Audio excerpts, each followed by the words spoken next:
Welcome back, everyone, to Chatooine. I'm your host, Star Wars Only, joined with Darth Daddy Lunga and the Goldman.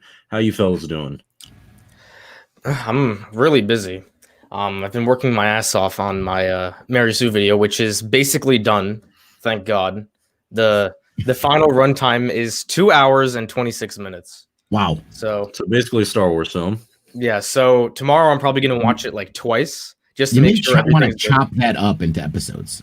I'm not doing that. You're going to do the whole 2 hours, 2.5 hours of one video?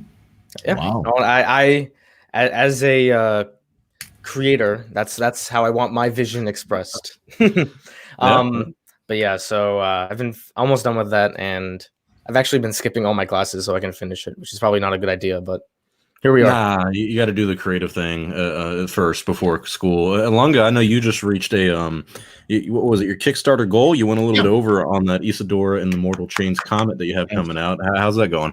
It went great, thank you, and I appreciate you were one of the people that helped boost it too, and I appreciate that. Thank you very much.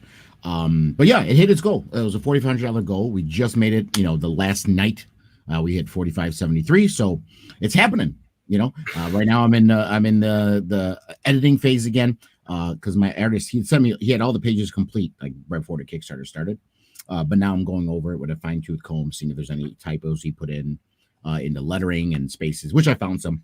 So I did those and sent it back to him, and he's fixing those, and now I'm just getting all the ducks in order to get everything ready to fulfill it. Well, I'm looking forward to it. Are you going to be able to do like a kind of like you did with the Souls of Magic Dawn, where you actually have it where like if we didn't donate to the Kickstarter, you can still buy the comic when it comes out? Yeah, now it's not going to be like that one is different. It was a book, so I just put it in. Yeah. But with this, what I'm going to do is I'm going to start another campaign on Indiegogo, and I'm just going to make it a low goal, like $500. That's the minimum goal you can do. Yeah, that's reasonable. And they are and with Indiegogo, there's no ending. You can make it a flexible goal or a flexible end date and let it just keep going perpetually. So with that, I'll put that small goal on there, and then it'll be basically what they call in demand. So if anyone wants to buy it, they just pledge it there, and they can get it from there. Well, I definitely look forward to it. I will be one of the buyers for it, and congratulations on reaching your goal. But for the news of the week, we're back to Chatooine, and we actually have a few little updates here on Chatooine. We talk about the news, topics in the fandoms, and simply chat about Star Wars. If you have any questions for us, make sure to leave them in the live chat or send a super chat question so you can be guaranteed an answer to your question before the show is over. And today we have some good news for the show. Not only do we have a brand new intro for you all to enjoy, but we are also heading to Spotify and iTunes. So anyone who does not want to watch the show can listen to us now on Spotify and iTunes. Most likely the day after. But into the news, we have the Mandalorian Season 2 trailer that finally dropped this week, and we have a lot to speculate on as fans. Both Ewan McGregor and Liam Neeson speak out on the prequels and looking back at that trilogy, and there may be a new Mace Windu series in the works, and Mace Windu will be played by Samuel Jackson, reprising his role apparently yet again. All that and more here on Chatooine.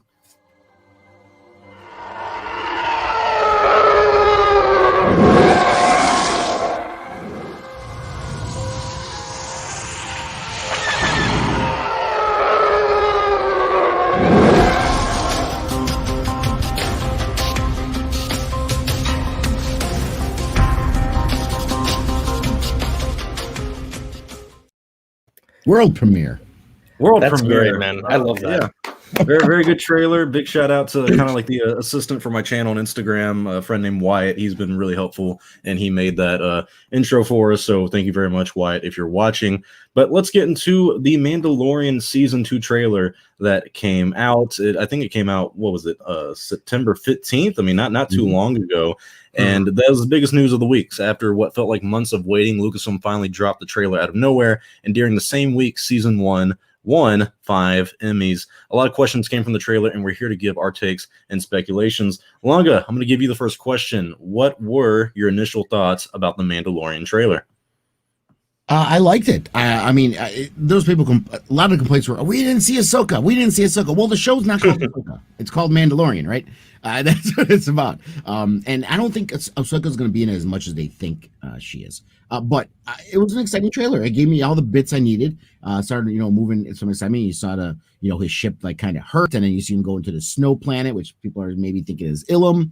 There's a ship behind him, by the way. If you notice, it looks like a clone era ship when he's on it, kneeling by Yoda.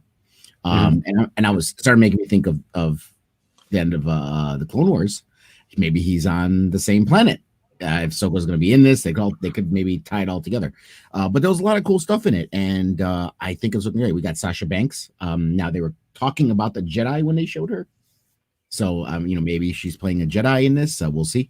But I mean, I think it gave me it wet my beak enough to anticipate what's coming. Yeah, it looked really good, and like you were saying, there's a lot of questions on what planets are we going to this season, and kind of where the story is going to be taking place this time around. Goldman, what did you think about the trailer? What were your initial thoughts? So I'm really happy with the trailer because personally, I don't want to see much. I mean, I love a lot of these Star Wars trailers just because, it usually gets me hyped for something. This trailer didn't get me hyped for season 2, but I don't think it really needed to. I mean, there's a lot of popularity around the show anyway. They basically revealed nothing. The only thing that's in the trailer that's for us to speculate about is Sasha Banks' character. People are like, is that Ahsoka? Is that Sabine? Is that someone else? So we'll see what happens with that. But yeah, it was a fine trailer. It's funny though. I expected the trailer to like not break the fandom, but to make people super hyped about it. And it really didn't happen. Like no one's really talking about the trailer that much a few days later. So it's interesting with that, I guess, because people expected maybe like an Ahsoka reveal or some big like cliffhanger. You know how all the names they gave. Yeah. Guys, I'm disappointed they cut us out of the trailer. Yeah, our cameos still haven't been revealed yet. I'm excited to see the fans' reactions to it because everyone and their mother has a cameo. There's a lot of funny memes that were going on around Twitter about like those guys who were saying that Ahsoka's going to be in the trailer, and then she wasn't in the trailer, and so it was kind of like the excuses that were coming out of, well, I mean, maybe I don't. You kind of, they couldn't really give a good reason, which. Hey, I mean, not everyone gets a good scoop. Or, why? I mean, Pedro Pascal quit. So, oh yeah, someone put that in the live chat before the stream started. Like that's weird. Apparently, I don't believe that. No, it's Grace Randolph. I don't believe hardly anything that comes out of that woman's mouth. It was from her. Wow. Okay. Yeah, she's the one who started that rumor. And literally right before the trailer came out, she was saying that like there's going to be a big shift around like halfway through the season for. The story, I guess. Apparently, like someone wasn't happy with it. I don't know. It was not a very good scoop, if you will. But the big question, of course, everyone is having is who do you think Sasha Banks is playing? Lunga, do you have any speculation on who she is? Because, like you said, they did mention the Jedi when she showed up, but a lot of people were speculating that she could be Sabine. Definitely, it's not Ahsoka. I mean, she would look a lot different. But who do you think this could be? I mean, the robes alone make me think Jedi. Right off the bat, okay, or at least the Force sensitive. I mean, because we got to consider the time period here. Technically, that we know of, the only actual Jedi who calls himself a Jedi at this time, right after Return of the Jedi, is Luke Skywalker. We know we have what's his face from Jedi Fallen Order, kind of probably maybe floating around. We know Ahsoka's out there, but Ahsoka's not a Jedi anymore, but she still wears the robes similar to what the Jedi wear because it's a culture thing, I guess. Yes. And they did say they were talking about the Jedi and sorcerers when they showed her. So could that be a fake tease, a red herring? They might be saying that just to make us think that she's one, but she's not. I don't think, the biggest thing I saw for why she could be Sabine was literally people saying, well, she has blue hair in the WWE. I mean, it's like, come on. Is that why you think she's Sabine? They picked her because she has blue hair in the WWE. It's called a wig. That's not your hair dye. It's not why. But I don't think she's Sabine. Obviously she's not Bo-Katan. I mean, Katie Sackhoff is supposedly, if she's actually in a show, I guess she's going to be Bo-Katan, if anyone. I think she's going to be a Force sensitive, someone, if not a Jedi or past Jedi, someone working with Ahsoka or the Jedi, maybe trying to reform the Order while Luke's doing his missions with Lando, Yeah, there's not I don't think a real good, clear answer from just what we saw alone. I like the idea that, like you were saying, that she could be a Jedi, but mainly because of the robes. And also, I think it would be kind of cool to learn a little bit about Luke's Jedi Academy during this time, because for me, it's almost hard to remember that, like, They're not around. I mean, it's the official timeline. He did not start his academy until 12 years after Return of the Jedi. Oh, okay. So it's definitely this not period. that. This is when he was going around collecting all the Jedi texts, and he was doing stuff with Lando. And this was his exploratory phase. He wanted to learn everything he could about the Jedi. That's fair. This is a little disappointing, but it also makes a lot of sense in terms of who Luke is as a character, mainly after Return of the Jedi, and where he would be in that point. But then it kind of makes me question if she is a Jedi, because it's like, how many Jedi are actually running around this time? And I don't really like the idea that there are any Jedi who lived past Episode 4 other than Obi-Wan, Luke, that's when using the word Force sensitive. You know what I mean? Yeah, that's a good point. Yeah, that's what I'm thinking. She could be someone that uses the light side of the Force and maybe works with Ahsoka or knows Ahsoka. It could be someone. I have to read through the novel again. Maybe it could be someone even from the Ahsoka novel. Yeah, that's true. You know what I mean? I haven't read that one yet. Goldman, do you have any speculation on who Sasha Banks is playing in this part right here for season 2? I do. I don't think she's going to be involved with the Jedi. I do think it's a red herring from the trailer. It actually kind of reminds me of the first Force Awakens trailer, because I remember in that trailer, like, it's Han narrating, and he says he talks about the Force, and he says the Jedi, and when he says the Jedi, it shows Finn. So, and that's obviously not what ended up happening. So I don't think she's involved with the Jedi. Sensitive. Yeah, but you know, did he really have that plan back then? Whatever. That's a whole other. We'll get to that in a little bit. But and then I was gonna bring this up, but Lunga brought it up, because as someone who follows the extended lore, Luke's first technical student was Ben Solo. So I don't think he has any Jedi training with him. She could be someone that's involved with Luke, maybe like an acolyte that is helping gather relics of the Jedi, you know, texts or something that would help him out. That's possible, but I don't see that happening, because I feel like if Baby Yoda did end up with the Jedi or wherever they're taking him, that's going to be like the end of the series. So I don't see them.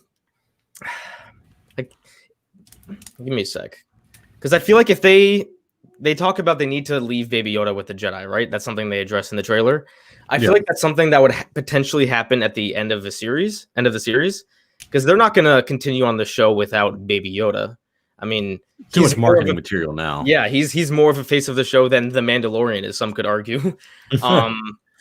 So yeah, I don't think she's involved with the Jedi. I don't think we'll see much of the Jedi this season. I mean, there's of course Ahsoka. I don't think Sasha Banks is Ahsoka for obvious reasons. I don't think she's Sabine either. I mean, we don't even know if we'll see Sabine in the show.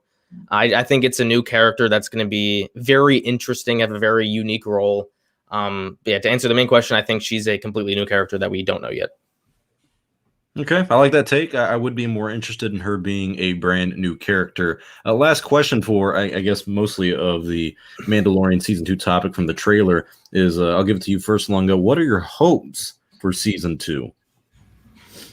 My hopes are that we don't have what you were kind of worried about, that this is just that every episode is just a member berry, that we just have all these different characters, different things through every episode. I want an actual story, not just, hey, look, here's Baby Yoda. Oh, hey, look, here's Sabine. Oh, here's Ahsoka. Oh, here's Bo-Katan. Oh, here's Boba Fett. You know, I hope there's a story. Now, from what I gotten from season 1, they're not showing me that they're going to go that route. They're showing me that they're, you know, going to hopefully give us a good story. So that's what my hopes are, to have these characters in, but have them be integral to the story, not just there to like, hey, look, you know what I mean?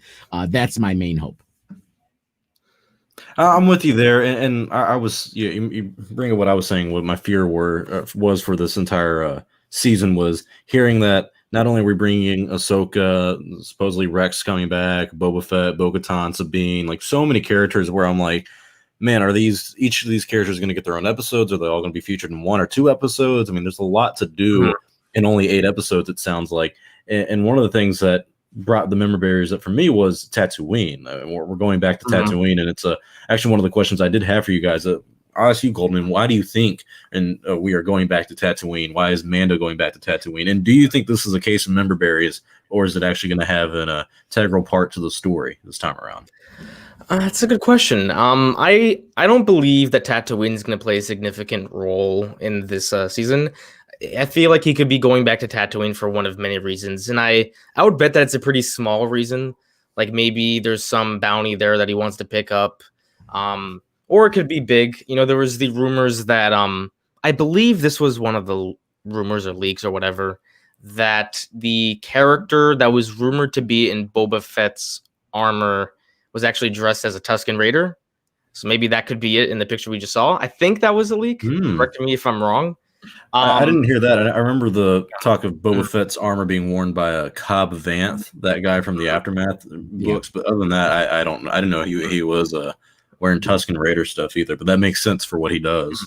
So I could be misinformed with that. Another thing, maybe the Mando is going back because maybe this happens towards the latter end of the season, and because we still don't know who that person was that we saw on Tatooine at the end that walked up to Migna Wen's character. I don't remember her name.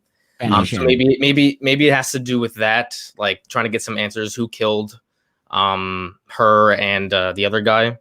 Actually, no, never mind. We saw that, but maybe it has to do with that. That would be my only guess. But I really do think it has to. It's just not a big reason. I think it's going to be something that's not important. That would be my big guess. Lunga, you have any speculation on why we're going back to Tatooine? What's on Tatooine that Mando needs? He hit on it. That's exactly why. I'm going to bet everything on this. He's going back there because of the Fennec Shan situation, because she's obviously either not dead. I mean, they didn't show this supposed Boba Fett, whoever character, going to her because she's dead. Or maybe he just found her in his thing. But it's going to be revolving around that, and I think it's going to be that Vanth guy, Cade Vanth, that's in that armor. And that's what we're going to see. So there's going to be something that draws him back there for that reason. And it's going to be that thread that was left hanging from season 1. And I think this is going to actually be early in the season. I think the ice planet stuff, I think, is going to be later.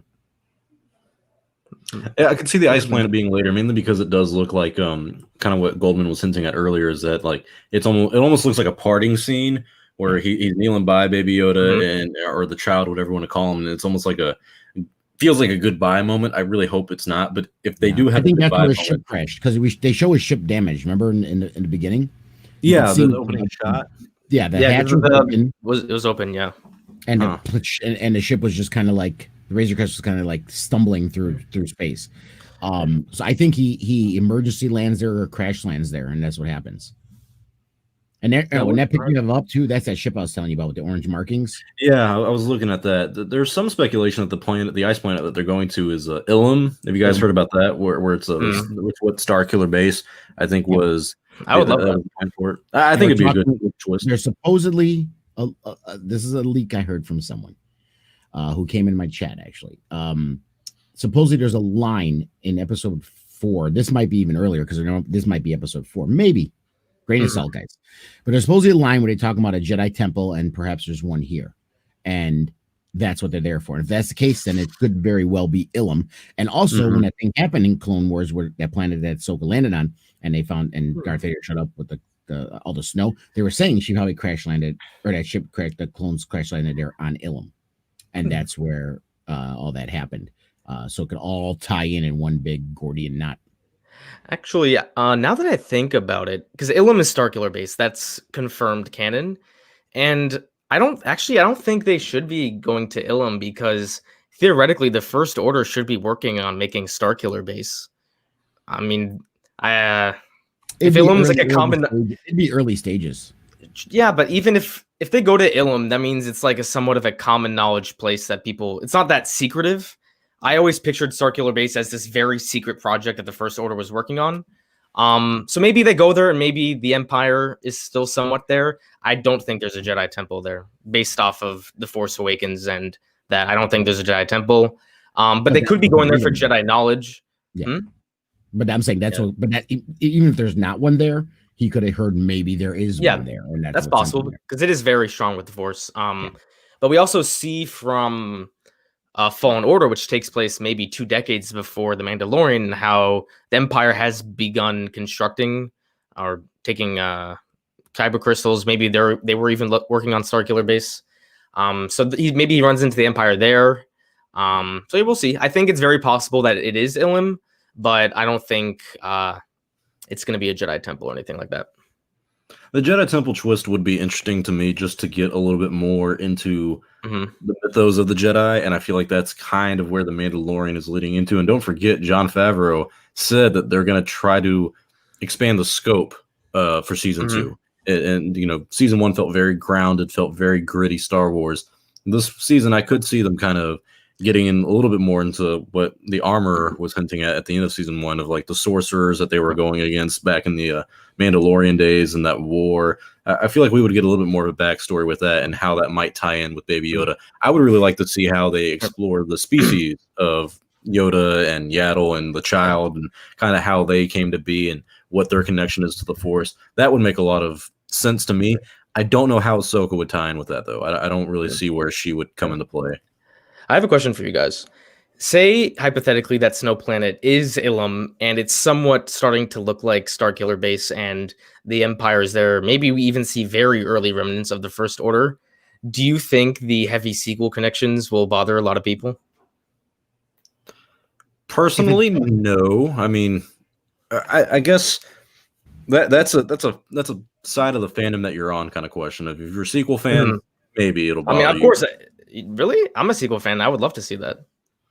Yeah, maybe it's reversed. Maybe. I guess I don't know. I see like the fandom menace people, or people who don't like the sequels in general, being like, I don't like the idea of these connecting because I don't want to think about the sequels. Because remember, the sequels aren't canon, guys. I don't know if you guys knew this, but they're going to reboot. Yeah, they're erasing them. Oh yeah, I forgot the George Lucas cut is coming out soon or something. Yeah, I mean, listen, the people are going to hate it because those are people that just want to hate it. It's not for any rational reason other than it's associated with this. I don't want to hear it, and that's it. But if it's a good story, I think any Star Wars fan that has any pride or real love for it, as long as it's written well and it's weaved in well, that's all that should matter. Because you could even say things like, see. Like here, for example, Clone Wars. Okay, we know how much everyone hated for a long time Anakin's portrayal in the prequels. And what do we get with Clone Wars? They tied it into the prequels, and they're like, "Oh, look, they made Anakin better with the Clone Wars animated." You know what I mean? I know Goldman's going. It's like it doesn't need to get better. It's perfect the way it is. You get what I'm saying? I don't think Star Wars is perfect. I know, but you get what I'm saying, though. They could, if it's weaved in well, it could draw in people that hated the sequels and say, hey, you know what? These elements they're using from the sequels are intriguing the way they're using them here. So, because I do think the rise of the First Order, because in the films, the sequels, I think it was explained terribly. It wasn't explained at all. They just show up basically. But I do think the lore behind the First Order and how Palpatine's contingency plan wanted some select few of the Empire to go into the unknown regions, secretly rebuild, and then come back 30 years later. I do think that's really interesting. And I think if they explore that just a little bit here, then I think it will not only give more fans an appreciation for the sequels, but also tie in the Mandalorian into the Skywalker saga in the slightest. I don't want it to be like an essential viewing experience if you want to watch the Skywalker saga, but just a little tie-ins I think would be neat. Not with the characters, but with just the rise of the First Order and the fall of the Empire. I think tying it there would be a really neat thing. Yeah, and I'm curious how much there will be tie-ins to the sequels. There's already been plenty of tie-ins to the original trilogy, and maybe some tie-ins with the prequel trilogy. And speaking of the prequel trilogy, there has been a lot of talk about the prequels over the past 5 years, and recently, Liam Neeson, who played Qui-Gon Jinn, defended his Star Wars movie, The Phantom Menace, saying in an interview, I got to be a Jedi. I got to play with those wonderful lightsabers and stuff. It was terrific. It really was. I liked the movie. I'm proud of it. I'm proud to have been a part of it. He went on to talk about the backlash towards Jar Jar Binks actor Ahmed Best, saying this, I know a lot of fans and critics didn't like it, and my lovely friend Ahmed Best, who played Jar Jar Binks, came in for a lot of criticism, to the point where it really hurt his career. And I have to say, when I was making that film, he was probably one of the funniest and talented guys I have ever worked with. I remember calling my old ex-agent at IMC and said, I think I just worked with the next Eddie Murphy. I still believe that, truly. He is one of the funniest guys. He had all of us in stitches, including George Lucas. And then, bam, film comes out, and he's personally attacked by fans and critics for whatever reasons. Goldman, I'll give this question to you first. Why do you think Liam Neeson is finally opening up about the Phantom Menace all these years later? Well, actually, what was the context in which he spoke about it? Was he asked about it, or did he just quote the Phantom Menace out of nowhere? Do you know the context? He was on a Sirius XM radio show. I know it definitely was not Howard Stern, but it was one of those popular ones. And I'm pretty confident they were talking about his career, and they just kind of brought up his parts in Star Wars, and he kind of came out to defend the entire narrative of the Phantom Menace.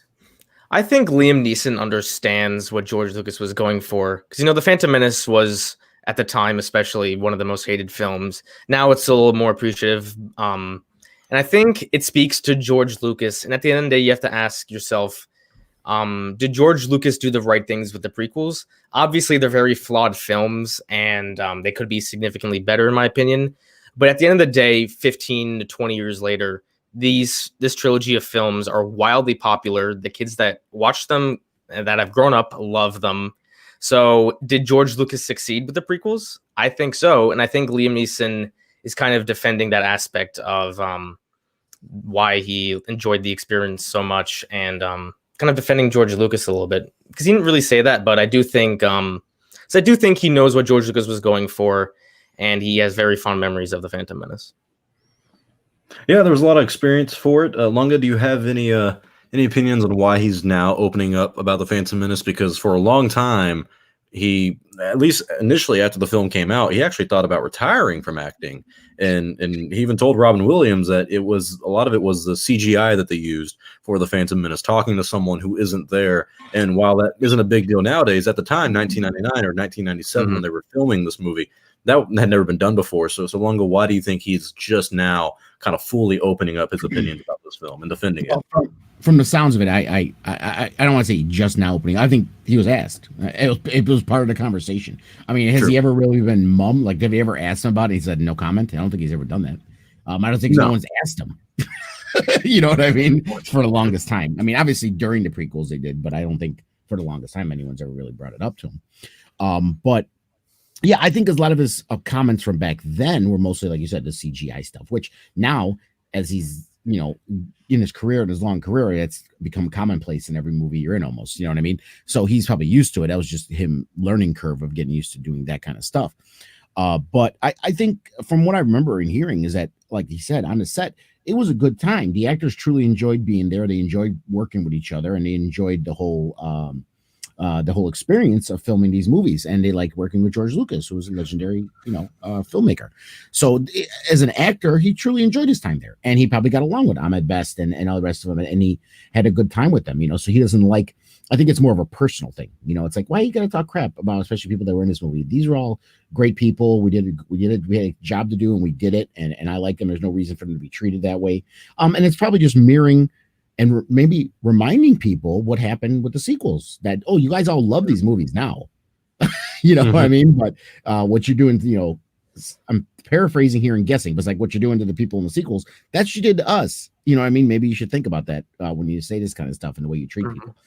So I think it was more of a personal thing as far as the craft and his coworkers kind of deal. Yeah, it brings up my second question that I'll give to you first, Lunga, because you definitely probably going to be more familiar and remember a little bit better the backlash towards Ahmed Best. Do you think that was similar to the backlash that Kelly Marie Tran, who played Rose in the sequel trilogy, has received over the past few years? Do you think their situations are a little similar? The situation is similar, but the response isn't. Now, are there idiots in the world who have racial biases and are racist and say things just because they don't like who the actor is? Sure, of course. I'm sure those people who hated him because they hated Jar Jar to begin with, and the fact that he was a black man, they hated it even more. Sure. But again, I would beg to say that a lot of the problems people had with Jar Jar Binks, especially in the movies, was just the character and them being Star Wars fans saying this is dumb, more than the fact that he was a black guy. It's similar to the Kelly Marie Tran thing, where people went after her or went after the character, I should say, Rose, because they said this is a stupid character. Then you had the idiots that were going after her personally because of her race and her gender, which is obviously a stupid thing to do. But again, most Star Wars fans didn't like the character of Rose. It had nothing to do with Kelly Marie Tran. But back then, it wasn't the same situation we have now, right? It wasn't the same atmosphere, the same environment that we're living in. It was quieter. There wasn't much social media. You know, it was mostly emails, probably, and letters sent to him and stuff like that. And people weren't quick to say, "Oh, it's racism." From the first moment, people didn't like it. Nowadays, obviously, that's the first thing people think if the actor, you know, is a person of color or a different gender under their male. But I would say, was their experiences similar? Most likely. I'm sure he got just as many racial epithets thrown at him as Kelly Marie Tran did by some people. But, you know, at the end of the day, people shouldn't be treated that way. But at the same time, we got to separate people who just didn't like the character and people who are just assholes. You know what I mean? That's true. There was a lot of problems that people had, not only with Jar Jar, but also with the character of Rose. But the one with Jar Jar, that I feel like, and this is a little bit of ignorance of not really being old enough to remember the Phantom Menace, I do feel like Ahmed got a little bit more of the brunt of hate because it was a lot easier to look at the Phantom Menace and go, what do you not like about that film? And just simply say Jar Jar. When it came to The Last Jedi, which was the second film in the new trilogy, and that's where you see Kelly Marie Tran play Rose, that she wasn't the main problem people had. And unfortunately for her, she was just kind of a sideline character where, you know, she might have annoyed you, but she didn't talk in a very annoying accent like Jar Jar did. Goldman, she had dumb lines, though. That's the problem. She had very dumb lines. She did. It's about saving what we love, not destroying what we hate, or something like that. Very cringe moments for sure for her. But also, The Phantom Menace was Star Wars being back after 16 years. This was the film to really bring Star Wars back. Star Wars was already back with The Last Jedi. So I felt like, mainly around 2017, there were already a decent amount of people, mainly on YouTube, I noticed, that were saying, The Force Awakens is not good, and here's why, and kind of already making excuses for the films not being good. And not many people were not excited for The Last Jedi. Last Jedi, The Force Awakens, Phantom Menace, all those films had the same kind of mentality going into it of, this is going to be great because it's another Star Wars film. But Goldman, what do you think? Do you think that the backlash towards Ahmed Best is similar to Kelly Marie Tran from the sequels? I'm in a similar situation with you because when The Phantom Menace came out, I was not even a year old. So like my earliest memories of passionate prequel hate wasn't as strong as it was back then, probably. But to speak about Ahmed Best's experience, I mean, he did come out and say how he did have some thoughts with suicide because of the backlash that he got from this movie. I don't know what Kelly Marie Tran has been through, but clearly Ahmed Best didn't have the aftermath of the film wasn't easy for him. So in that sense, yeah, I guess it's similar. I can't imagine right now that the sequel actors are very happy with the way they've been treated by the fans. And so the same thing could be said about the prequel actors. I mean, we'll probably address this later, but Ewan McGregor talked about how he's more excited for the role now than he was for Attack of the Clones and Revenge of the Sith. Would you be super excited for a role, for a sequel to a movie that everyone hates? So I understand where it's coming from, and I do think the two, Ahmed Best and Kelly Marie Tran, I do think it is fairly similar. No, definitely similar situations, and unfortunate on both parts. I mean, absolutely, and both feel like it is a points of their race. But the last question on the topic, at least with Liam Neeson, is why do you guys feel like there's so many prequel actors now speaking out about the films that they were in and now praising them? Because this is a different kind of tone than we had even back in 2010 and 2005 when the trilogy wrapped up. There's a lot of Star Wars actors from the prequels, like Natalie Portman, Ewan McGregor, and now Liam Neeson coming out and saying, hey, these films weren't that bad, and they deserve the praise that they're getting from a younger audience. Goldman, I'll give this one to you first. It could be as simple as the prequels are popular now. I mean, if you look at the sequel actors right now, every time they say something, the fandom explodes. Like Daisy Ridley talks about the plans for Rey. That's a huge topic for a few days. John Boyega talks about his experience. It's a big topic for a few days. If Liam Neeson came out and said this in like 2006 or 2005 or even earlier, like maybe he would get a lot of crap for it, because you know people are like, oh, how could you be defending these movies? These are terrible. So and it's maybe just easier now. You know, they don't have to get they're not crapped on all the time. Or it could be as simple as they know that they knew what George Lucas wanted to make, that these are films for children, and now that those kids are grown up and they love them, it's just easier to reflect on it, because they can say like, oh yeah, what George Lucas wanted to happen, it worked. Kids that grew up, they love these films now, and the films are very popular. So it could be either one of those two reasons, or both, or neither.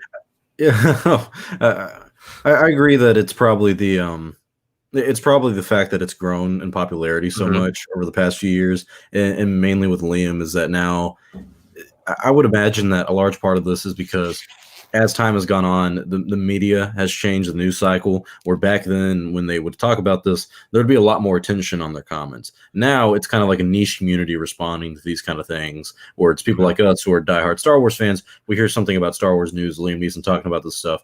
We look back at it in hindsight and go, well, you know, okay, yeah, we kind of respect his opinion. Whereas maybe some casual audiences who hear about this kind of stuff go, well, you know, big deal. You know, Phantom Menace was what, 20 odd years ago now? Who cares anymore? Kind of mentality. Lunga, why do you think there's so many people reflecting, at least the actors that are reflecting on the prequel trilogy today? Well, Frank, what I said earlier. I mean, what I said earlier and what we've seen ever since the sequel trilogy came out, people have this mass fawning and love for the prequels. I mean, it has exploded in the last 5 to 7 years about how much people absolutely love those prequels. They're coming of age, they got jobs, they got money, they're more on social media, so now they're just like my generation was when the prequels came out. You know, we're the ones buying up all the Star Wars gear, we're the one buying up all the merchandise and the collectibles and stuff. Now the prequel ones are getting of that age, and they have a voice, and they're like, hey, these movies were an integral part of my childhood, I love it, and they're not ashamed to say it. And I think that's where it came from. So I think a lot of the actors, aside from their personal good experiences from filming these movies, feel more emboldened, because they're like, you know what, the fans are loving it. They're loving it. So why not? Let's talk about it.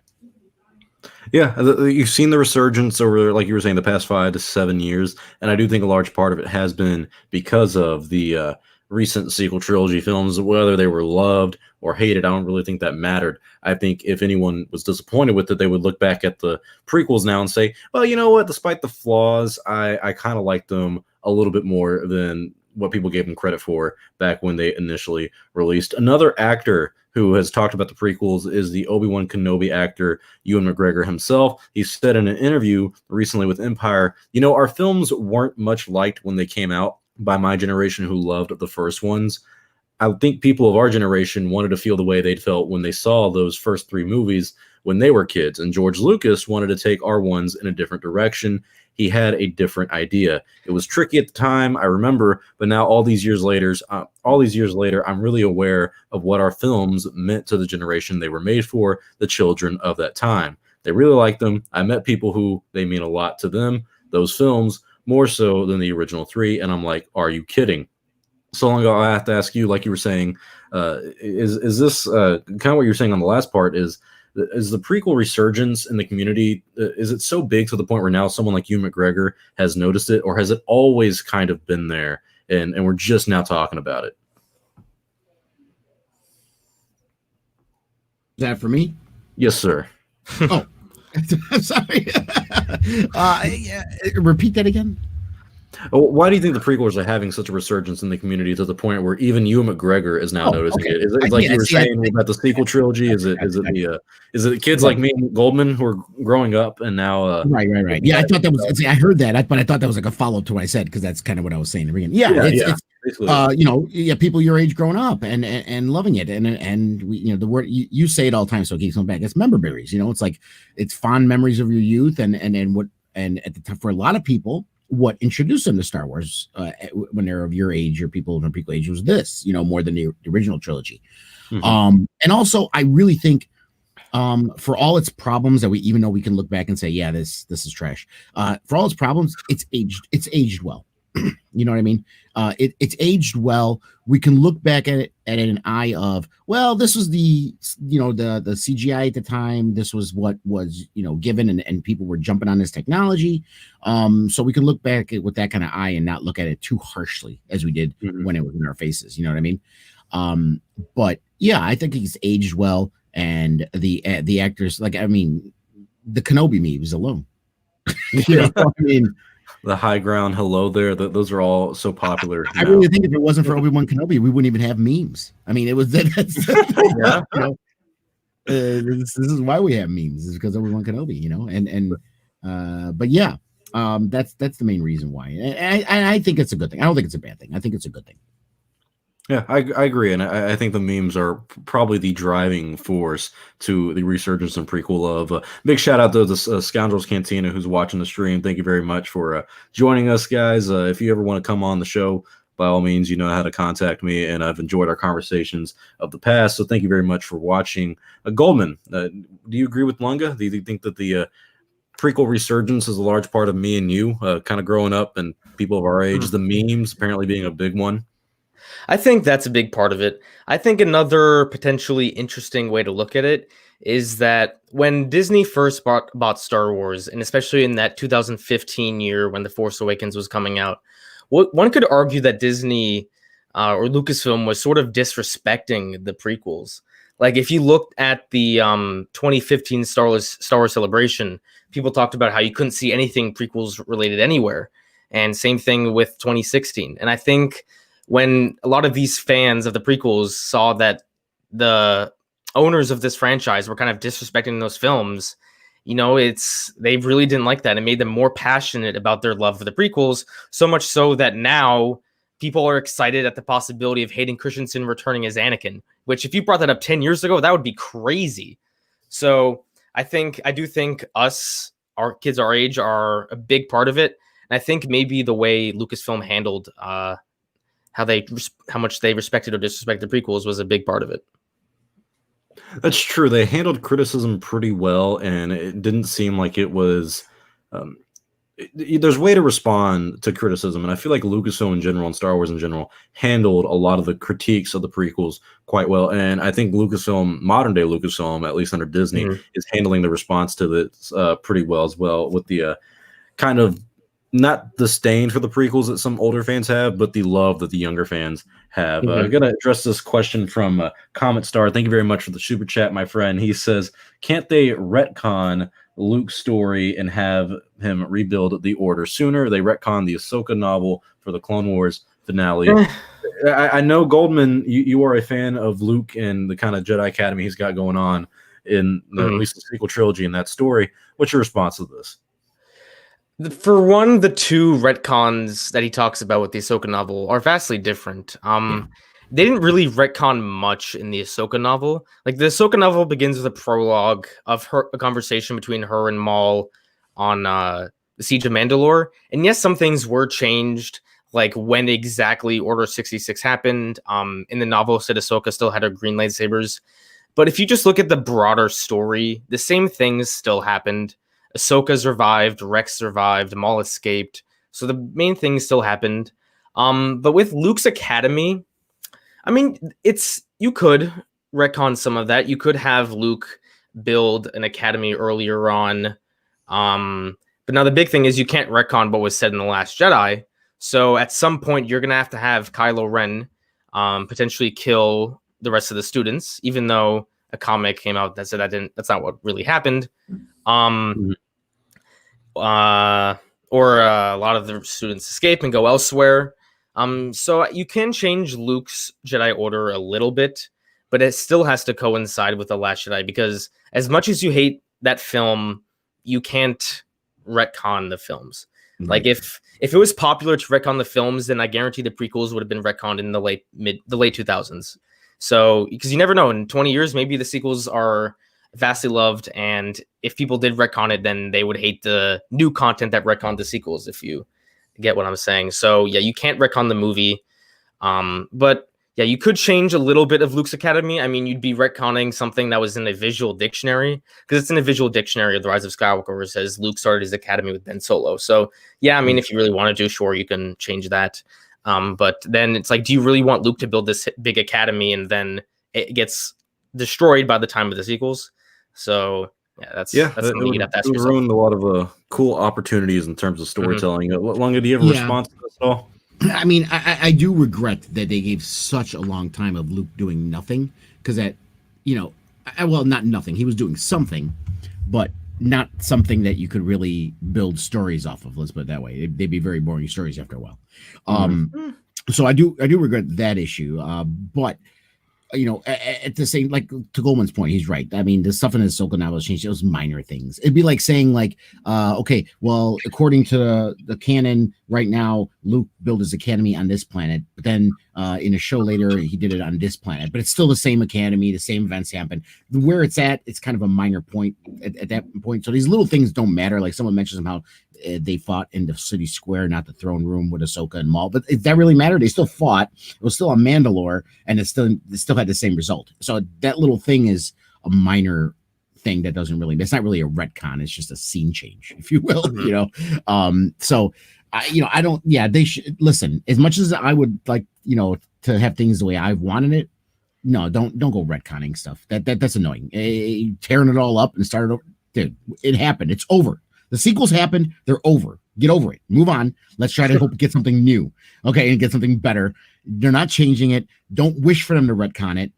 You're gonna piss off a whole slew of fans who like it, and you're gonna be in the same problem. And this time, you're just the ones who are happy. Now someone else is pissed off. Isn't the whole point for all Star Wars fans to be generally happy, not just some?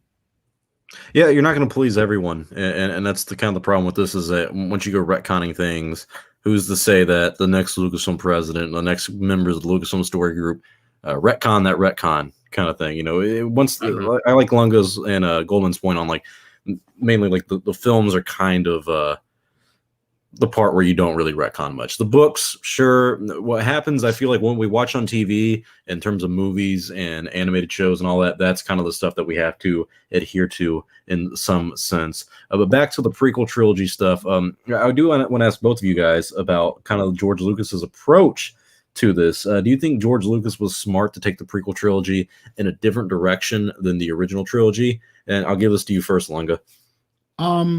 I mean, yeah, the core of the story was there. I mean, what were we watching? The whole point of the prequel trilogy was to see Anakin's fall. That was the whole point, and we got that. Yeah, there's all these other things that we can complain about, but we got that. We got the seduction from Palpatine. We got Anakin's fall. We see Obi-Wan's grief. We get to see the parents of Luke and Leia, the mother, and we see how that all played out. So yeah, when you're telling parts of a story, especially it's a different era. You know what I mean? There's going to be a different direction. I mean, it would have been it would have felt wrong to me if it went the exact same kind of direction as the first one did, because the whole point of this is it's not a redemption, it's a fall. You know what I mean? So it's got to go in a different direction. And yeah, like I said, there's all these little things they could have did to make it better. But when you get at the core and the heart of the story, it did what it was supposed to do. And I think that was a good move. What do you think, Goldman? How do you feel about Lucas's approach to the prequel trilogy as opposed to the original? See, I see it a little bit of a different way. I feel like the prequels is what George Lucas always wanted to do with Star Wars. He was just limited by the technology of his time. Like, if George Lucas was born 20 years later, I feel like the sequels would have a bigger scope with like a planet like Coruscant and stuff like that. So I feel like him with the prequels, yeah, it's vastly different than the originals, but only because he was limited by his time. But even if that wasn't the case, I do think it was a smart decision to take it in a different direction, I guess, because I think most people would agree, and myself included, that the best part of the prequels is the world building, at least for me. The world building of the prequels is impeccable. Like, it's very well done, far better than, I would argue, the sequels. I mean, everyone would agree with that pretty much. Mm-hmm. And then look, prequel fans now love it. And if the prequels were good movies, but the world building wasn't as good, and they were basically a remake of the originals, I don't think they would be as loved as they are today. And that's my concern about the sequels, that, they don't have that world building that the prequels have. So will it be as beloved in X amount of time? We'll see. But I do think a world building and how different it is from the originals is a big reason why the prequels worked at the end of the day. Yeah, you had a good point about the approach Lucas took on the prequels compared to the originals, where it was really limited by the technology that he had at the time when he was making the originals in the 70s and 80s. And he always said, when he watched Star Wars, at least A New Hope, when that came out in 1977, people fell in love with it, but Lucas saw an imperfect film. He was like, I'm glad you liked this, but he even said when it came to special editions, you fell in love with a half-completed film. And I think you see that a little bit with the prequels, where he doesn't really care much about the story of it because, in my opinion, the story, the writing, the dialogue, there's a lot of problems with the prequels in terms of story structure, but he really was wanting to captivize you with the worlds and kind of the aesthetic of how everything looks. And you can really see that with his first film, THX 1138. You really see the kind of George Lucas way of making worlds and looking very futuristic, like you're going to a completely different galaxy and having every different world. Like even what's the one that they visit? Naboo in the first one, The Phantom Menace, when they go underwater and go to the Gungan city, even today, it's still a really beautiful scene and really like the scenery alone. I'm like, it's interesting. So I do think his approach was different in the way of disappointing for storytelling, but correct in the way of building worlds for Star Wars. And that does make the prequels a little bit more interesting than some of the other trilogies that we've seen, at least in terms of the era that they're set in. One thing Ewan also mentioned in this interview is that he's more excited for the new Kenobi series than he was for episodes 2 and 3. And I know you touched on this, Goldman, but why do you think that Ewan is more excited for this new series than he was for the second and third installment for the prequel films? I would say because the response of the Phantom Menace. And I'm pretty sure the sequel actors can attest to this too. Like I can't imagine production on The Rise of Skywalker was as fun as it was for The Force Awakens. I mean, if you look at the promo and the behind the scenes stuff of The Force Awakens, I mean, the actors are so excited, because the fans were really excited, and that energy just feeds off of each other. And after The Last Jedi, with all the negative reaction, that feeds into the process of making the films. So I can only imagine that it's the same with the prequels. Now, I don't really remember. I was too young to remember what the actors were like back then. Were they super happy about everything, or were they kind of just meh? And they had to do interviews because they had to, kind of like with the sequel actors in The Rise of Skywalker. But I would imagine that a big reason is because of the backlash of the Phantom Menace. And now, since Obi-Wan is one of the most beloved characters, and it's almost universally agreed that Ewan McGregor is one of the best part of the prequels, a lot of people are excited for the show. So he is also going to be excited about it. And I think that's probably the biggest reason why. I agree. I think that the backlash has a big impact on it. Have to give a big shout out though to Bravo Oliver. Woo! Thank you very much for the super chat, man. That is a lot. That's way too much, but we do appreciate it. He says, "Thank you. Keep up the great work, y'all. May the force be with you, and may the force be with you as well, my friend. Appreciate that. It does help out the show and the behind the scenes kind of production that goes into it." But to you, Lunga, what do you think about Ewan McGregor being more excited for episodes or for this new Kenobi series than he was for episodes 2 and 3? What do you think that means? The answer is simple, dude. He's Star Wars Jesus. I mean, come on. There are mothers around the world who have his picture on their mantle, thinking this man is Jesus. Let's be fair. Okay, he was very young in his career when the prequels came out. No one really knew who he was as that much. You know what I mean? He was playing young Obi-Wan. But after the prequels, he grew to legendary status with the hello there's and being Obi-Wan Kenobi. Now, fans are dying to see him as Obi-Wan Kenobi. So, of course, he's more excited to do this one. You know what I mean? He's waiting to bask in the glow of love from the Star Wars fans for doing it. Yeah, I think he will too. I can't imagine this not going well for him and boosting his resume a little bit more. And even when they were kind of like announcing this, there were a lot of interviews leading up to the announcement in August of 2019 that he was going to like asking him about him reprising his role. And even when they announced it, like there were so many moments where he was on like Jimmy Fallon, Jimmy Kimmel, all these like late night talk shows because there's a lot of interest in him as an actor and him as a character. And his, like you were saying, Lunga, his career has really exploded after the prequel trilogy came out, and he's done so many movies. Even in the past 5 years, I mean, he was in that movie Dr. Sleep. I watched him in that movie Moulin Rouge that came out many years ago, and that was really good. I mean, he's a phenomenal actor. I think a lot of us know it. Birds of Prey. Don't forget Birds of Prey. I don't know what you're talking about. I've never heard of that movie. I didn't even know Ewan McGregor was in that. Actually, don't know what you're talking about. We don't talk about that here. But last question on this topic, at least for what he was saying about it was, do you think this new series can flesh out the character of Obi-Wan more than the prequels? And I'll give this to you first, Lunga, because a lot of people complained when the prequels came out that there wasn't a lot of character development for Obi-Wan. Yeah, I mean, he was kind of a plot device. He was there because I'm the one that cuts off his arms and legs. That's why I'm there. Yeah. I mean, let's be fair. That's kind of what it was. You know, wow. he was a plot device. But we got to stop now. I'm going to stop for a moment. Jesus. Really? Oh, wow. Come on, Bravo, Oliver. Got to make it even. Wow. Gotta make it even. We will distribute it, my Hey, friend. Bravo, if you want to head over to the Great Council, give me a subscribe and a follow. That would be greatly appreciated. Thank you, man. Thank you. Thank you.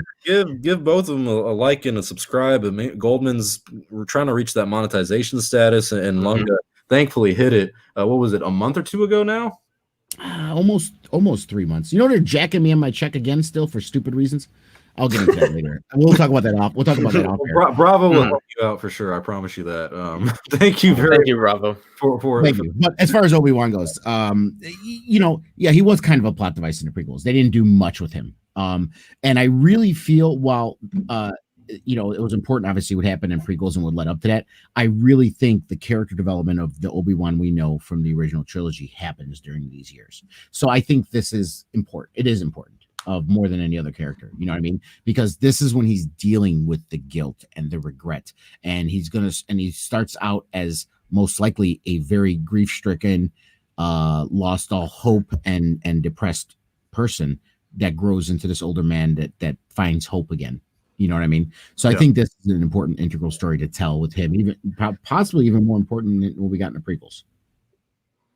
Yeah, I think in terms of developing the character, you're right. It is going to be a little bit more important than the prequels, because the prequels were about the fall of Anakin Skywalker, of him being this Jedi that was supposed to be the chosen one, even though he did kind of fulfill that destiny in a way until the Rise of Skywalker came out. He was the hero of our story that tragically fell to the villain. And personally, I always thought the prequels should have been about Obi-Wan and Anakin, not as a side character, but that story kind of fleshing out through Obi-Wan's eyes, because I think it would line up with Star Wars just a little bit better. But I think this is the route to go with Obi-Wan and exploring how he's dealing with that aftermath. But we do have a little bit of good news for the Kenobi series. Nothing new or major. I almost jumped the gun on a so-called scoop earlier this week.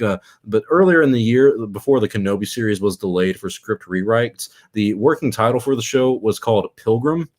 And it was expected to start production in July, but now it seems like the script rewrites are completely finished, and we do have a production update for the series. The working title for the series does remain the same as it did earlier this year, using the title of Pilgrim, but I can now also confirm that the series will begin production in November of this year and end in July of 2021. So, Lunga, do you think this means that the show is now going to release in 2022?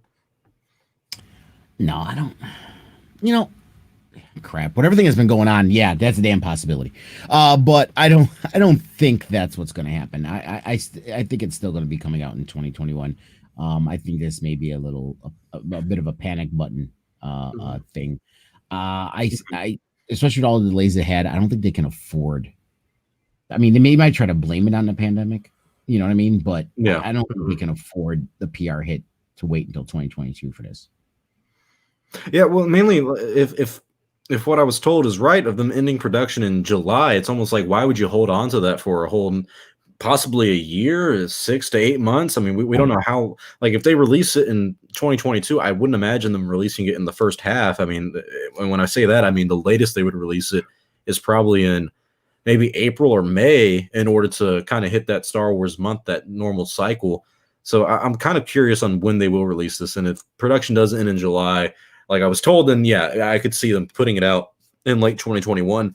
But they still have 2 shows coming out in 2021: the Cassian Andor series and the Bad Batch series. I honestly think that Cassian Andor series won't be in 20. I think if anything gets pushed to 2022, it would be that. Okay, because, that's fair. Because Obi-Wan was supposed to start filming and it didn't, and they're talking about we have dates, right? We don't have dates for Cassian Andor for filming, do we? I don't think we have any dates even when they begin.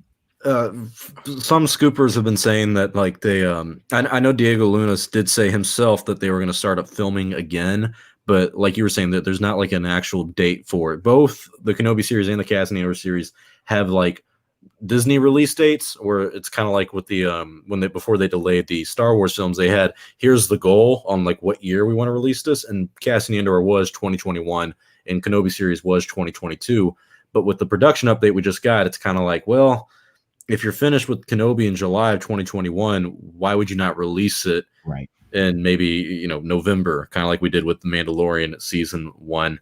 The next series that we can talk about though is kind of a interesting one, to say the least. There is word going around that there is a Mace Windu project in the works over there at Lucasfilm. This comes from the scooper named Daniel RPK, who said the project will be a standalone story with a young actor playing the young Mace Windu and Samuel L. Jackson playing an older Mace Windu. Goldman, I always like getting your takes on what series interest you and which ones do not. Do you want a Mace Windu series?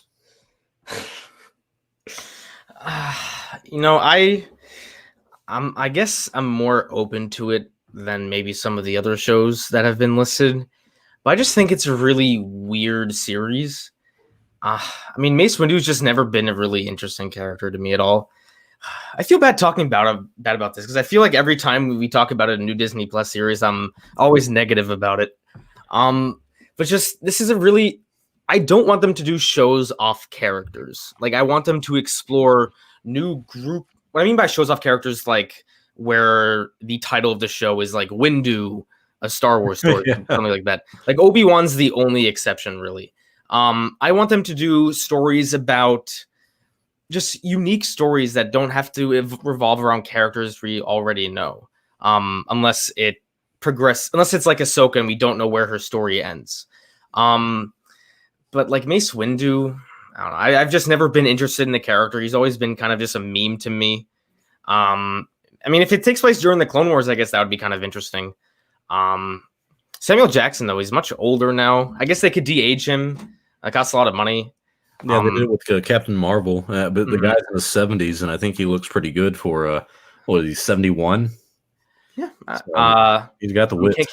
Can you get Samuel L. Jackson to still do very extreme lightsaber fights? You could easily have a stunt double, but I don't know. Maybe they'll have a younger Mace Windu, and I don't know. I'm not too keen on this series, but again, all these series do have the possibility of being great. I don't think the announcement of a single character getting a show can make me excited. I want to know more about what the story is going to be. Like if they announce something like Rogue One, where they're like, okay, we're going to explore a story where the Bothans got the plans for the second Death Star. Like, yeah, okay, I'd be more into that because I know more about what the story is going to be about. It's not just going to be a backstory off of a character that dies. So yeah, I wouldn't be too excited about this. And I'm honestly really surprised that this is even a thing. I would be shocked if a Mace Windu series did happen. Okay, what about you, Lunga? Do you want this Mace Windu thing to happen? It could be a series, could be a standalone project. That'll be the next question. But what do you think about continuing the Mace Windu story? Well, first I want to say Goldman's wrong. It's not Windu, a Star Wars story. I scooped the name already. It's Purple Saber Moan. that's Purple Saber Moan. But no, would I like to see this? Eventually, yeah. But I really think, like what Goldman was saying, they need to course correct and get the ship straight first. You know what I mean? Let's get some good new stories going. Let's get some good expansive world building and new stuff going first. Show that you can handle Star Wars again. Then you can, if you want to go back to these legacy characters later and bring up some stories, sure, go ahead. I just don't think we need this now. Like, this shouldn't be the next thing on the slate. You know what I mean? Mhm. Yeah, it's kind of a lot to do a Mace Windu story. Mainly, like the idea of having a younger actor play Windu, and it gets confusing on when the timeline takes place and all that. And plus, Samuel L. Jackson has been advocating for a role as Windu again. Like he's been wanting to reprise this for quite some time, and I do think it's oddly similar to the reports of a Lando series where you have older Billy D. Williams reprising his role as Lando, and then Donald Glover playing a young Lando. And it's kind of like, is this going to be the exact same thing? It's just oddly convenient. Now, that's a little different, though, with a Lando show, because Lando's alive after the Rise of Skywalker, so you could have flashbacks. Like, Mace Windu died when Samuel L. Jackson was much younger. So is this going to be like a story where Mace Windu's like alive in the Clone Wars telling a story of a much younger version of himself? Goldman. He played a young Nick Fury. Come on. Yeah, jumped off that window, dived through a portal, and then ended up on Earth in the 90s. I think is when the Captain Marvel takes place. So that's his story. I mean, do you think they want to devote that kind of money to de-aging the main character of a series? Well, he's not the main character. He's only. He's seriously. I could see if this is actually real and if it happens, I could see them showing him in the first 3 or 4 minutes of the episode. And then in the last 3 or 4 minutes of the episode, meaning he's remembering something, then they showed a young actor doing it, and then there's a prologue of him at the end of the episode. I guess. So that's not as much. It's not as much money as you think, just for something. Yeah. I know. You know, I just find that story to be or that idea, because we don't know the story. I find that idea to be very lame. Yeah, it could be. But I have to ask you this, Lunga: should this be a standalone movie or a limited series? Both would possibly come out on Disney Plus, because let's be honest, they would not put box office risk on this kind of thing. No, if they're going to go through with this, do it the same as Kenobi limited series. Okay, I agree. What about you, Goldman? Standalone movie on Disney Plus or limited series on Disney Plus? I would say limited series, just because I can't picture them ever doing a high budget standalone movie just for Disney Plus. It just seems a much better idea to do a limited series. You can explore the character more. You can spread it out over a longer period of time, which keeps viewers subscribed for a longer period of time. So I can't picture them ever doing a standalone movie just for Disney Plus. And even if they were to, I would have hoped they learned their lesson from Solo. I mean, you talk about Han Solo, one of the most popular characters. Now, to be fair, that was a different actor. But I still don't. Limited series. That's what it, in quotes, should be. No, I'm taking a different route. Actually, I would prefer them do kind of a small standalone movie that does not go beyond an hour. And technically, that would just honestly just even be a show. I mean, they probably use stagecraft technology like they use for the Mandalorian and the Kenobi series, and even the Cassian Andor series. The production cost of these things are now becoming a lot smaller. And don't forget, I know we all forget, but there's a man named J.D. Dillard who, according to the Hollywood Reporter, and they've gotten a lot of great scoops in the past, this man is going to be making his own Star Wars movie. It may not be the 2023 film. That's one I'm not betting on. But Hollywood Reporter did say they don't know if the movie he is going to make is going to be on Disney Plus or if it's going to be a box office release. And I have to say, with Disney's kind of diversity of casting, I could see them being like, hey, why don't we get a young black filmmaker who's as talented as J.D. Dillard, who's close to J.J. Abrams, direct a very small production film about Mace Windu, a very prominent black actor and black character in the Star Wars universe. You guys think that could be a possibility? I just feel like that would be, in my opinion, if I was president of Lucasfilm, the route I would go if I already hired this guy to direct a small film. I guess. I mean, the race aspect that you brought up is a very good point. You know, that is a big thing nowadays, so I could totally see that. But this whole J.D. Dillard thing, when was that scoop announced? Wasn't it like over a year ago at this point? Definitely over a year ago. Let me. It's a little that comes up when he talks about it. So even if it's over a year ago, I feel like this is one of the announcements that because it wasn't really an announcement, it was just a scoop by a very credible source. I don't think it's gonna happen. Again, I just don't picture Disney Plus ever having movies, especially a Star Wars movie. If we're gonna just go for that the far show. back, we can pull up the stories about Rey being Kenobi too, if you want. I mean, Yeah, well, I have to make a correction. It was not over a year ago. This is coming from Variety. I think that's who got it. They say Lucasfilm was developing a new Star Wars feature film with Slight writer-director J.D. Dillard and Luke Cage writer Matt Owens. Variety has confirmed, and this was in February of 2020 this year. Oh wow! So It seems like a year ago. yeah, it feels. Oh god, yeah, it feels like 10 years ago at this point. So I still have to say he has to be somewhere in the works for Lucasfilm in the near future. And they say feature film, and to me that means it's going to be over an hour. But if they're going to do a film that's not going to come out to the theaters and they're not willing to risk box office stuff, I think a Mace Windu little small standalone film would be the route to go. Lunga, what are your thoughts?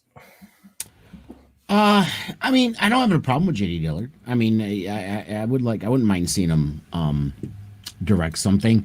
But to try to limit it to say he needs to helm something with a black, I mean, we have 3, and one of them they screwed the pooch on already because Finn ain't never coming back.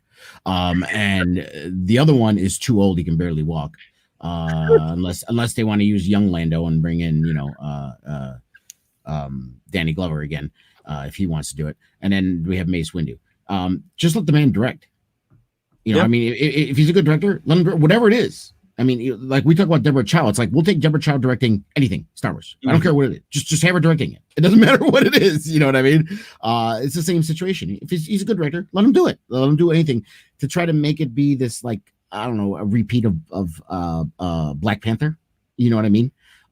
Is that really necessary? We're trying to tell stories here, right? And you want to take one, of the 3 major black actors from Star Wars that, while people liked, it's not like he was a huge character, and try to force a story just because you want to have a black actor with a black director. That's when the problems start with storytelling. It's like, have J.D. Dillard direct, but maybe, like we said, do something new. You know what I mean? It doesn't have to be Mace Windu. And if you want that cast to be black, you can have that cast. But why is it gonna be Mace Windu? It's just like, come on. Yeah, it's a little bit of reaching on my part, and to be honest, I'm not gonna predict that it will happen. I am just extremely curious to find out what J.D. Dillard is going to be doing with Star Wars in terms of film, and if this Mace Windu thing comes to fruition, because it comes from a guy, I think, like I said, Daniel RPK is his name, and he really does not do a lot of Star Wars scoops. But when he does them, and it's like once every year, if not every few years, they're normally always come to fruition. So I'm betting that this Mace Windu thing does happen, but man, I don't know. DDL says it's not happening. Well, then that's all we need to know. I might as well start using the 3-letter abbreviation too. If he's RPK, I'll be DDL. DDL says it's not happening. No, that's fair. We'll see what happens, and if it doesn't happen within the next 5 years, then one of you definitely gets bragging rights. Last little bit, which is kind of not even news, but small news, is this Tamara Morrison, reportedly his agency has confirmed that he's cast as Boba Fett. I was just pulling up an article for that now. I didn't know that. LRM Online has an article about. Oh no, that's not LRM. Comicbook.com has an article. Okay. No, they're more or less really credible. I mean, apparently it's the Australian news agency that did it, and I know people who know Tamara Morrison quite well, but I don't dare know them enough to reach out and be like, "Hey, is this true?" Because they probably wouldn't know either. But this is no surprise to me. People have been saying that he's gonna. I know Hollywood Reporter specifically said that he was coming back, so this isn't big news, and I'm happy to hear it. But if you guys have any final comments on Tamara coming in as Boba Fett or anything that we talked about today, say it now or forever hold your peace is the word. I don't know. Say what you got. I'm glad it's at least him coming back to play the actor, not some random person. I like continuity. He is a clone. That is one of the few special edition changes I like. They did change Boba Fett's voice actor to Tamara Morrison, I believe. So yeah, yay for continuity. Not a Boba Fett fan, but yay for continuity. Yeah, we don't even have to worry about an article, dude. I went. They linked his agencies. Showcast is his agency, and it has his profile. And here it says 2020 television Boba Fett. Well, there you go. It's official. He's going to be in it, and shouldn't be too much of a surprise, but it's just more confirmation that it's actually happening. I'm, for one, kind of excited to do it. I'm still disappointed. My friend Daniel Logan did not get it. I wanted him to get the gig as what was it, Boba Fett again. I think I have it up here for you, Lunga. Oh wait, no, I got to remove the picture. I'm sorry. Let me get that real quick. There we go. Yeah, so here's this is his agency, Showcast. And it's Tamara Morrison, and it's hard for probably people to see, but here we go. Credits, television, Boba Fett, Mandalorian Season 2. It's all the confirmation we needed. It's happening. I wonder what episode it'll be in, and I wonder how big the reaction will be. Because it says director various. Does that mean he's in more than one episode? Possibly, or they don't know which. They may not know. That is true. Which director is doing that episode? Even though they're all done, they should know. But maybe when they, I don't know. But there are various directors. Because he might know like the story of his episode, but the secrecy around these kind of things, he might not know specifically what episode or what chapter in season 2 that he is in. Like if it's going to be like chapter 5, 6, or 1 or 2, like he just may not know anything about that. Right. But we definitely know that Jon Favreau is directing the first episode of season 1, so I'm kind of looking forward to that, just to see what he can do as a director again, and because we haven't seen him direct anything since I think The Lion King came out, and I didn't see it, but from everything I heard, it was not worthy of seeing. So excited. Didn't they announce the whole directors list for season 2? Yeah, or was that rumored? I believe they did. If I remember correctly, it is Jon Favreau is coming to direct. Dave Filoni is returning. Rick Famuyiwa was returning. Rodrigo Ramirez, I think is his name. He's in it.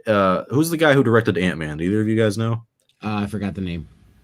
He's supposed to be in it as well. And then, if I'm forgetting somebody, Bryce Dallas Howard. That's number 6. So that's 6 people that I know of for sure. I can't think of. There's 8 episodes, so I can't think of the other 2 if there are 2 other directors. Oh, Carl Weathers. So that's 7. Oh yeah, they got him doing directing in episode 2 this season. Yeah. And then that's Kathleen Kennedy. She's directing episode 8.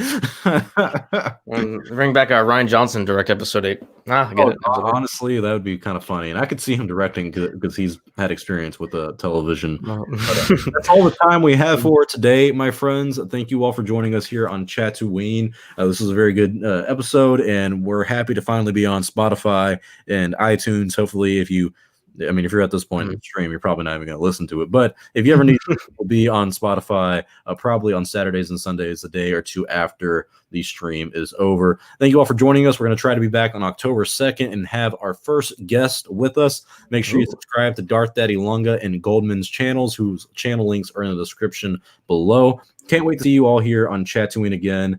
Make sure you do like, comment, and subscribe because it does help out the channel. Like, comment, and subscribe on Lunga and Goldman's channel because it helps them out as well. We will see you all next time, and may the Force be with you